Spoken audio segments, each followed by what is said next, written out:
کیا حیض کے دوران جماع کرنے والا شخص جب تک کفارہ ادا نہیں کرے گا اس وقت تک گنہگار رہے گا؟ معزز ناظرین، اسلامی چینل میں آپ کو خوش آمدید کہتے ہیں۔ سب سے پہلے آپ سے گزارش ہے کہ اگر آپ ہمارے چینل پر نئے ہیں تو ہمارے چینل کو سبسکرائب کر دیں تاکہ آنے والی ہر اچھی ویڈیو کا نوٹیفیکیشن آپ کو ملتا رہے۔ ناظرین، آج ہم بات کر رہے ہیں کہ جب آدمی اپنی بیوی کے ساتھ پیریڈ یعنی حیض کے دوران ہم بستری کر لے تو اس پر کیا لازم آتا ہے کہ آیا توبہ استغفار کرے یا کفارہ بھی ادا کرنا ہوگا؟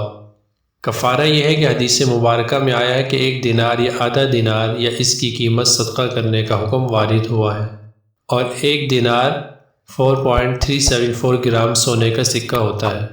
ناظرین، اگر یہ شخص کفارہ ادا کرنے کی حیثیت نہیں رکھتا تو یہ شخص کیا کرے؟